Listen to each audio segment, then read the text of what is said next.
At issue tonight, a deal in the making. Sources confirmed to CBC News the Prime Minister and President are calling and texting to advance a trade deal. This is being settled at the highest levels of the U.S. government with the involvement of the highest elected officials. There is hope for a deal before the G7 meeting, but the government isn't giving any details. We won't negotiate in public, and we'll let the Prime Minister do his work, and we will let all ministers do their work. So can a deal be reached by the G7 in a couple weeks? How does a doubling of tariffs on steel and aluminum fit into this? I'm Rosemary Barton, here to break it down tonight. Chantal Hebert and Coyne and Althia Raj. Good to see all of you. I should say, obviously, what we confirmed today is there are talks between the President and the Prime Minister that we had not been aware of. But there are obviously other talks happening too. Dominic LeBlanc has been in Washington many times talking to Howard Lutnick. So it is happening at various levels of the government. And Chantal, I wonder what you make of the idea that there is hope that this might get done over the next 2 weeks or so. But at the same time, the president's increased tariffs on steel and aluminum to 50%. Yeah, I'm not sure the word hope is necessarily the word you want to use.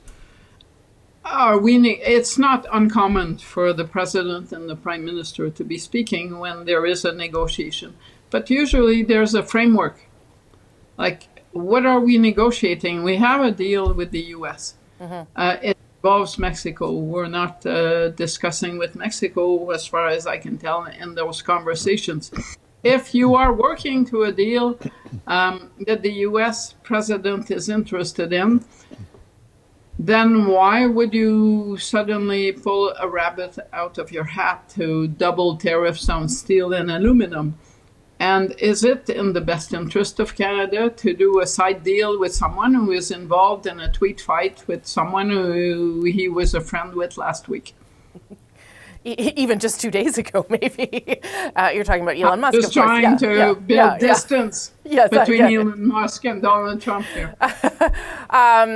Andrew, what do you think of what the little bits of information that we're getting here about where things are at and the likelihood that this is something significant and sustainable, something that is sustaining?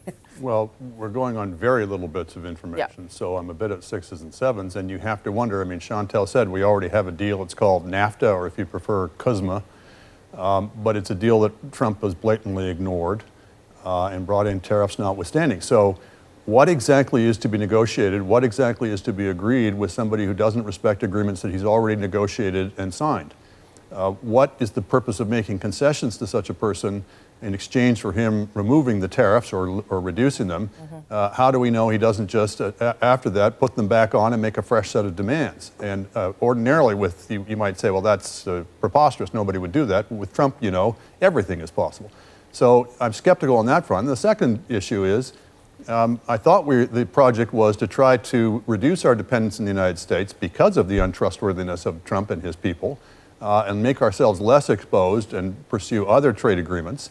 I can see a case for stalling, buying time, signing deals even though you know they're not going to be real deals in order to, because the longer time goes on, the weaker presumably Trump becomes because he's such a combustible force, he's so unstable, et cetera. So as long as we're not giving up too much to get such a placeholder agreement, if that's what this turns out to be, that might have something to recommend it. But it's really going to depend on what's negotiated and what's on the table here.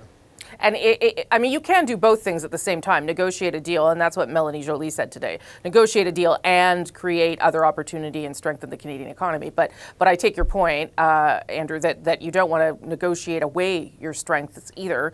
Althia, where do you think we are in this then, given how little we know? I don't really know where we are. Yeah. I think there are some signals that you can take out of what we have learned so far. One, clearly, the Prime Minister has a good relationship with the President. Two, there is a lack of transparency, or less transparency, if you want to be more generous, from this Prime Minister's office than there was under the Trudeau PMO. We have not been told about phone calls, for example. We have not been told about what exactly it is that they're negotiating. Are they just working on the 50% tariffs on aluminum and steel? Are they working on something that's greater than that? they have not told us what it is that they're actually working on. Chantal made a really good point. As far as we know, there's no Mexico involved in this. So what does that mean for the CUSMA talks that are supposed to happen next year? What does it mean for our relationship with China, which emerged as a pivotal point in the First Minister's meeting, where you had Manitoba and Saskatchewan, for example, calling on the federal government to get rid of the tariffs on Chinese electric vehicles so that we can have more market access. If we are trying to actually get closer to the Americans, are we saying that the enemy of my friend is also now my new enemy? What are all these relationships for? We actually don't know a lot about what is happening, and I think that itself is rather noteworthy. I mean, the Prime Minister has made it very clear that negotiations aren't going to happen in public. So, we don't have to. Of course, you don't expect every little thing, but the framework, what is it that you actually are negotiating? We talked about Algoma, for example, in Sault Ste. Marie. The Liberals won that seat because those steelworkers thought Mark Carney's going to safeguard their jobs. Yes, I'm not saying it shouldn't be more transparent. I'm just saying this is what he has told us it would be like. Anyway, Chantal, you get in there. Yeah, well, the last time we had the Prime Minister calling the President as we were negotiating, let's go back to Brian Mulroney, we got to have a say on whether we wanted to accept this deal. Sure. Do we know that this is going to be the case? And then about that good relationship between Mark Carney and Donald Trump, how much is it worth? How long does it last? Watching what we're watching today, what is the point of doing this? And in what framework? Because usually in the past we have negotiated deals, including the last time Trump was president. It involved Congress. It wasn't a phone conversation, we're going to do this for, and what is the legal value of that? So no, I don't know. I find it more worrisome, to tell you the truth, than encouraging.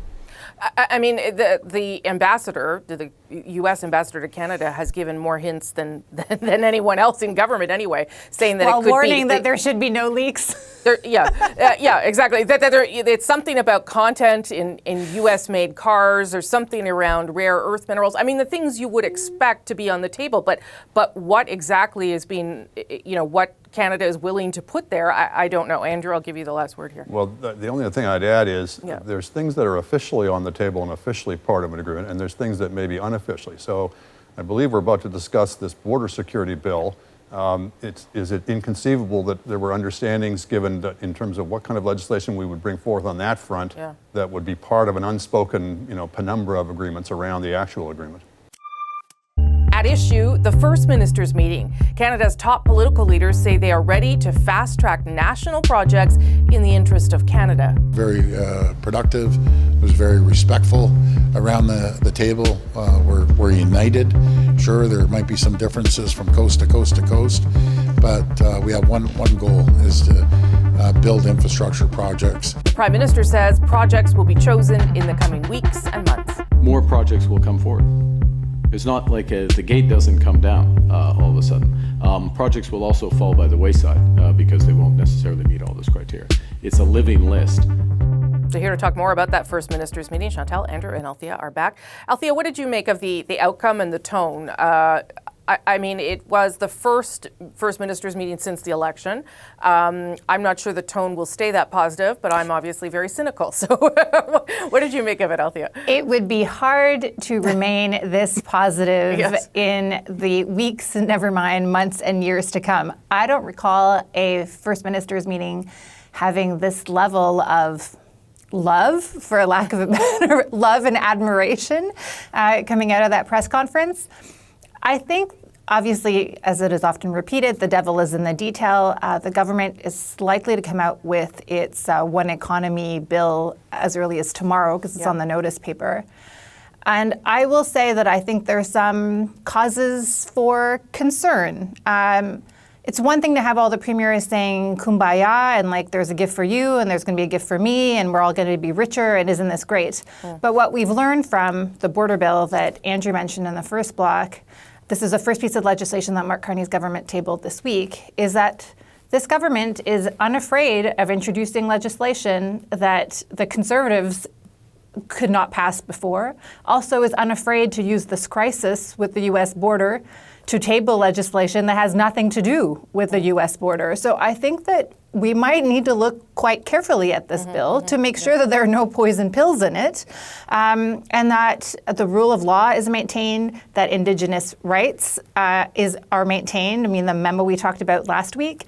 A lot of people have concerns because it appears that they're going to give the ability to circumvent laws that are actually on the books, according to that memo, to a minister. So I think there's a lot of...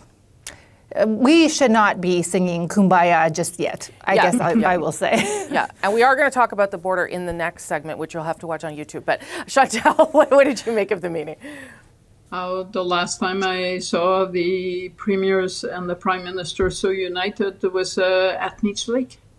And we know how that ended.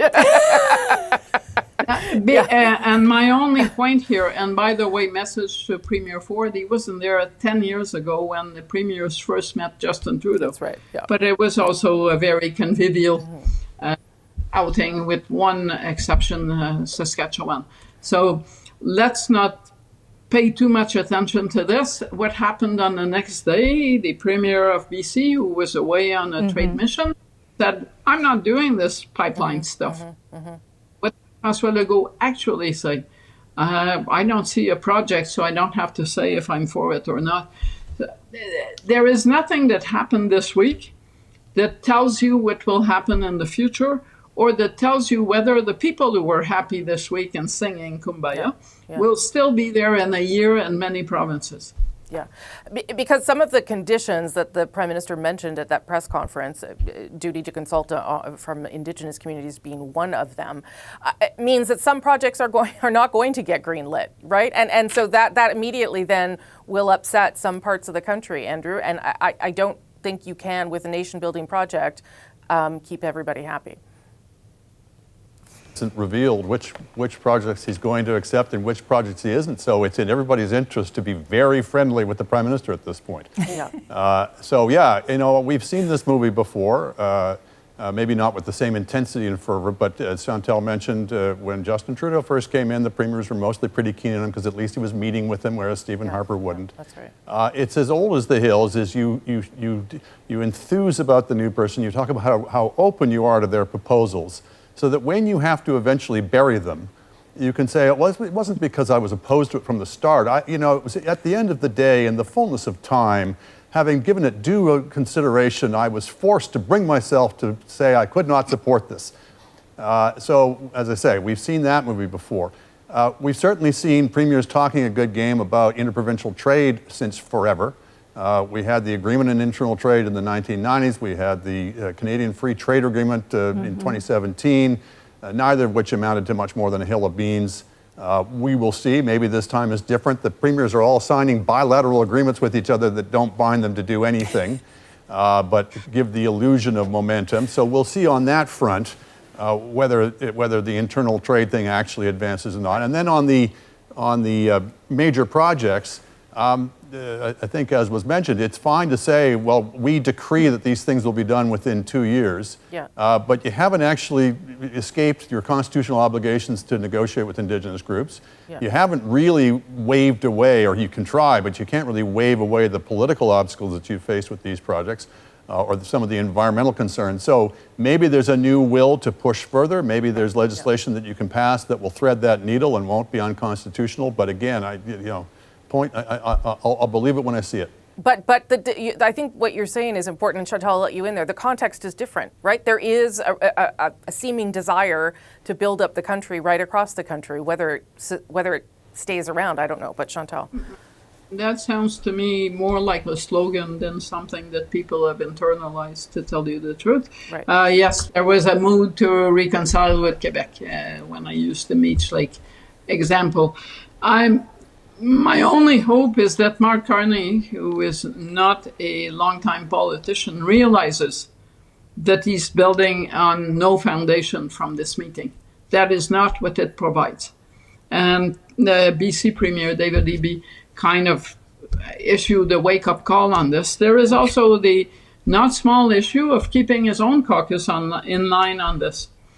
Do you seriously think that the Liberals who lost a lot of skin on defending climate policies, starting with former Environment Minister Stephen Guilbeault, are just going to sit there and say it's okay to just go back and work on the premise of a conservative agenda on some of these projects? I'm not convinced. Well, they sat there when he abolished the carbon tax, so I don't know. They cheered him on. Yeah, they sat there when they abolished the carbon tax to get reelected.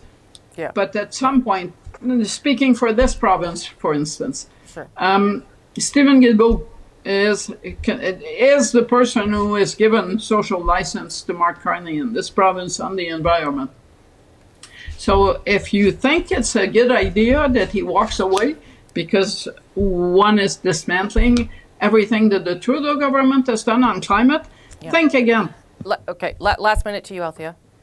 Well, I think Chantal raises an important point. It's not just the 44 seats in Quebec, it's the 20 seats in British Columbia. There's a reason why Premier Eby came out and basically said, and we've been talking around it, but no to the Northern Gateway pipeline. Yeah. The Liberals were re-elected based on progressive votes, and there's only so far you can push before your progressive bits of your caucus, which is a significant amount of them, realize that they don't see themselves in the government. It's great that you're courting progressive conservatives and blue liberals, sure, but at some point there will be decisions that will have to be made. And I think if the bill that they plan to table looks like the bill that Doug Ford has tabled in Ontario, for example, that is going to be a really big internal caucus challenge.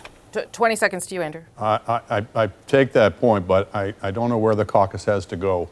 I think he sees that he's got much more opportunity to his right than he has danger to his left, and I think for now that calculation's correct. Okay, I got to leave it there. That's what Brian Mulroney believed about Hussein Bouchard, by the way. Okay.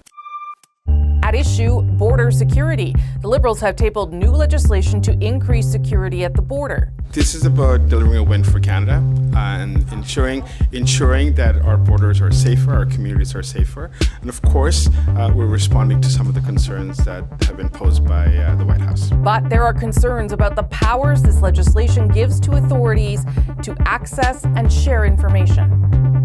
So here to break down this new border legislation, what it might mean for Canadians, Chantal, Andrew, and Althia. Althia, I'll start with you because you did write about it. And the deeper you look at the legislation, the more you start to raise some questions about what the bill is trying to do and whether it's in fact going beyond the scope of what the minister was talking about there.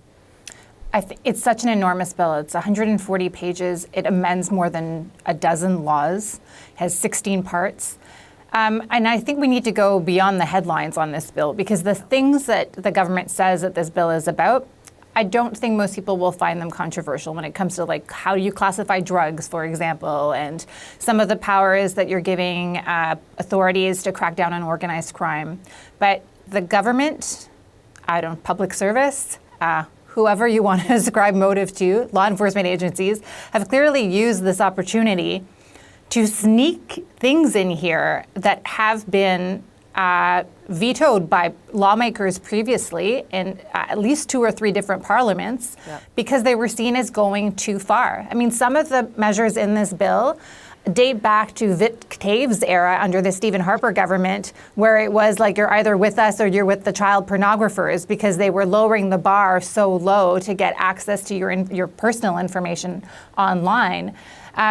It's not just about what's online. There are things here that, to me, make, frankly, no sense and are a real dangerous slippery slope, and I worry that there's not enough public scrutiny on it. For example, you can ask, your internet service provider to hand over your information voluntarily, any information they legally hold about you, and the government will protect them from being criminally or civilly sued. They don't have to get a warrant. They can just ask for it. And these are heavily regulated industries, so they would have an incentive to just be like, okay, well, I don't want to cause any problems with the government. It's just filled with little examples like that throughout the bill. And you realize what it means when there is no NDP, for example, there to raise the concerns, because some of the things that were raised and were not passed were because of the NDP and the Bloc in previous parliaments. Yeah, I mean, it is remarkable that those things that Althia is talking about there, Chantal, are conservative. They're conservative ideas, policy ideas that didn't make it through in Stephen Harper's government being brought back here. I mean, you can like them or hate them, but they are stolen or borrowed from a previous conservative government. I'm told by people who know better than I do that the civil service, as it should, looking at the probability of a conservative government, did draft a few bills, and that they provided the canvas for legislation such as this one. But it is clearly a Trojan horse legislation, and I find that very troubling. Beyond the substance, I totally agree with Althia on the substance. I am troubled by the notion that we have a new government that believes that it should introduce such measures under the guise of reinforcing the border. It speaks to the opposite of transparency, wanting to have debate and get to the best legislation for Canadians. This one infringes on privacy rights in a way that no legislation I've seen before come forward, and it is not even the point of the bill. No. It does make me wonder too, Andrew, whether what you said was right, whether some of this is something that the U.S. is asking for, and it's an attempt to placate them. But I have no idea if that's true. It's hard to know where this comes from. It certainly wasn't talked about in any great detail before this. No. You do get the feeling this was sort of on the shelf somewhere because there's a permanent element of the bureaucracy that's always pushing for this kind of thing, particularly the law and order part of it. But it's not just the warrantless demands for information about internet subscribers or letting Canada Post open your mail or the various privacy concerns, as real and pressing as they are. I think I'm equally troubled by the stuff on the refugee side. Mm-hmm. I thought it was a precept of this country and of other law-abiding democracies that we don't deport people without a hearing. I don't care whether you've been here 2 weeks or a year. You have your right as a basic human right to have your day in court, to be heard if you're going to be sent back to some country where you argue you're in fear for your life. So, I mean, this is what they're talking about in the United States. This is the stuff that people are up in arms against Donald Trump for. So for us to be picking this particular moment, to be introducing legislation that would allow for asylum claimants to be sent back without a hearing, to be deported back to the United States under the Safe Third Country Agreement, when it is clear to me and it's clear to a lot of other people that the United States is no longer a safe third country. Mm-hmm. I think we ought to look at these things very carefully. I'm not saying there aren't problems at the border. I'm not saying there might be worse problems as people come flooding up, fleeing the United States. There's obviously management issues there about how we control the flow. But simply throwing our hands up and saying, we're not going to give you a hearing, we'll make a sort of the feel of our elbow decision about whether or not you're at risk if we send you back, that doesn't sound like my Canada. It does sound like we will talk more about this. I appreciate you all weighing in, though, for a first go. Thank you. That is At Issue for this week. I'm Rosemary Barton. Thank you so much for watching.